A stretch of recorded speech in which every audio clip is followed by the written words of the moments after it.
Hi எல்லோருக்கும் வணக்கம். Big boss season 8 Tamil. இந்த வீடியோவில் நம்ம இன்னைக்கு காலை நேர ஓட்டிங் முடிவுகள் என்ன லெவலுக்கு இருக்குது அப்படிங்கிறதை பற்றி கண்டிப்பாக டிஸ்கஸ் பண்ண போகிறோம். இதில் முத்துக்குமரனுக்கு ஒரு ஷாக், சௌந்தர்யாவுக்கு ஒரு ஷாக்.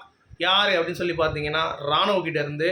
ஸோ அது என்ன அப்படிங்கிறத பற்றி டிஸ்கஸ் பண்ண போகிறோம். ஸோ வீடியோக்குள்ளே போகிறதுக்கு முன்னாடி சேனல் புதுசாக இருக்கிறவங்க கண்டிப்பாக சப்ஸ்கிரைப் பண்ணிக்கோங்க, வீடியோ மறக்காமல் ஒரு லைக் பண்ணிக்கோங்க. இப்போ நம்ம வீடியோக்குள்ளே போகலாம்.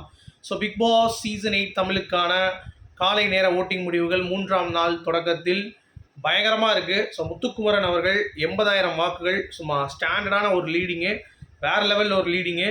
ஸோ எப்படி பயங்கரமாக ஒரு கப்பை தூக்கிட்டு போகிறதுக்கு ஒரு ரேஸில் முன்னாடி ஓடக்கூடிய இத்தனை வாரமாக அழகாக பயணம் பண்ணக்கூடிய முத்துக்குமரன் அவர்கள் அருமையாக முந்தி கொண்டு போய் கொண்டிருக்கிறார். 80,000 ஓட்டு. அடுத்த இடத்தில் சௌந்தர்யா 40,000 ஓட்டு தான். ஸோ 40,000 ஓட்டு, 41,000 வாங்கியிருக்காங்க.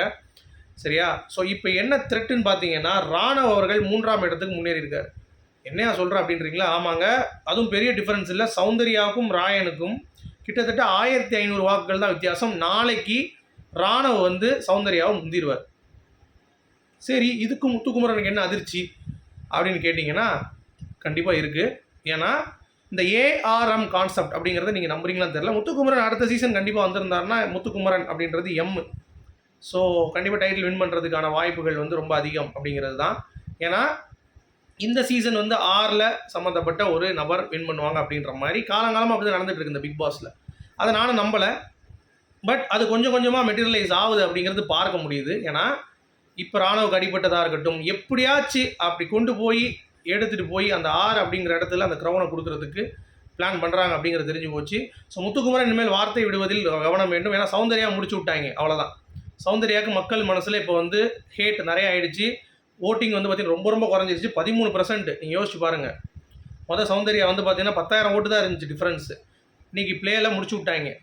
அவங்க சௌந்தர்யா கிட்ட வேணுக்குனே நடிக்கிறேன்னு சொல்லி மக்கள் மனதில் இவெல்லாம் ஒரு ஆளே கிடையாது அப்படின்ற மாதிரி சௌந்தர்யா காரி துப்பி இப்போ ராணுவ ஓட்டு போட ஆரம்பிச்சிட்டாங்க. இப்போ இது ராணுவ முன்னாடி வந்துடுவார். இப்போ அடுத்து அவங்களோட டார்கெட் முத்துக்குமரன். ஸோ முத்துக்குமரன் அப்படிங்கிறப்ப சௌந்தர்யா மாதிரி லூஸ் கிடையாது, சீக்கிரமாக பிளான் பண்ணி அடிக்க முடியாது. அப்படிங்கிறப்ப முத்துக்குமரனுடைய வார்த்தைகள் அப்படிங்கிறது கொஞ்சம் பயமாக தான் இருக்குது. ஏன்னா அவரே ரெட் கார்டு வாங்கிட்டு போகிறேன், சௌந்தர்யா தீப்பாய் எடுத்து அடித்து கொலை பண்ணிட்டு ஜெயிலுக்கு போகிறேன் அப்படின்ற மாதிரிலாம் பேசிகிட்டு இருக்காரு.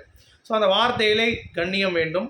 அதை கொஞ்சம் லூஸ் இல்லாமல் இருந்தார் அப்படின்னா கண்டிப்பாக பார்த்தீங்கன்னா பிரதீப் ஆண்டனி அவர்கள் வார்த்தையில் காரணமாக அவருடைய டைட்டில் எப்படி அர்ச்சனாவுக்கு விட்டு கொடுத்தாரோ அதே மாதிரி முத்துக்குமரன் அவர்கள் எதுவும் கார்டு ஈடு வாங்காமல் அவர் ஸ்டேபிளாக ஆடிட்டு போனாலே கண்டிப்பாக ஜெயிப்பதற்கான வாய்ப்பு. ஸோ அடுத்த டார்கெட் ராணவ் பார்த்தீங்கன்னா முத்துக்குமரனுக்கு தான் வைக்கிறேன் அப்படிங்கிறது க்ளீனாகவே புரிஞ்சிருச்சு.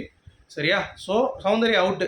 ஸோ டைட்டில் ரன்னர் வின்னர் அந்த ரேஸ்லேருந்து சௌந்தர்யா காலி. ஸோ முத்துக்குமரனா ராணவா அப்படின்றது தான் இப்போ பார்த்தீங்கன்னா போட்டி அந்த மாதிரி தான் சூடு பிடிக்குது அப்படிங்கிறது பார்க்க முடியுது. ஏன்னா 3ஆம் இடம் ஜஸ்ட் ஒரு 1,500. இன்னும் கொஞ்சம் நேரம் போனீங்கன்னா பார்த்தீங்கன்னா 1000 ஓட்டு வந்துருச்சு.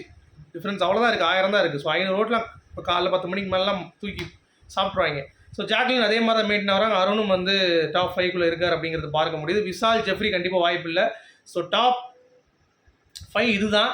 இதில் யாராவது டிக்கெட் எடுத்தாங்கன்னா ஓகே, பட் டிக்கெட் எடுக்காமல் இதில் இருந்தாங்கன்னா தெரியல. பட் அன்ஃபேர் எவிக்ஷன் ஒன்று இருக்குது. ஸோ அன்ஃபேர் எவிக்ஷன் 90th டே இருக்கும். விசித்ரா மாதிரியும் தர்ஷன் மாதிரியும் யாராவது தூக்குவாங்க 90th day.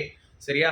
So after the freeze task அப்படிங்கிறது அது ரொம்ப முக்கியமான ஒரு எவிக்ஷனாக இருக்கும் அப்படிங்கிறது நம்மளால் பார்க்க முடியுது. ஸோ அது யாராக இருக்கும் அப்படிங்கிறது மிகப்பெரிய ஒரு கேள்விக்குறி. ஸோ இனிமேல் பிக் பாஸ் பார்த்தீங்கன்னா இந்த 30 நாள் கேம் அப்படிங்கிறத நான் நம்புகிறேன். ஏன்னா 50 நாளுக்கு அப்புறம் தான் கேமே ஸ்டார்ட் ஆயிருக்கு. 50 நாள் முன்னாடி கேமே இல்லை. இந்த பிக் பாஸ் பொறுத்த வரைக்கும் 8 பொறுத்த வரைக்கும் 50 நாளுக்கு அப்புறம் தான் கேமு. ஸோ யார் வின்னர் ஆக போகிறா, யாருடைய பெயர் கோப்பையில் பறிக்கப்படுகிறது அப்படிங்கிறது பார்த்தீங்கன்னா இன்னும் ஒரு 2 வாரங்களில் தெரிந்துவிடும். So Ranav or ARM concept is still alive அப்படிங்கிறது தான் இதனுடைய சாராம்சம். ஸோ உங்களுடைய கருத்துக்கள் சொல்லுங்கள். மீண்டும் சந்திப்போம். Thank you guys. Good bye.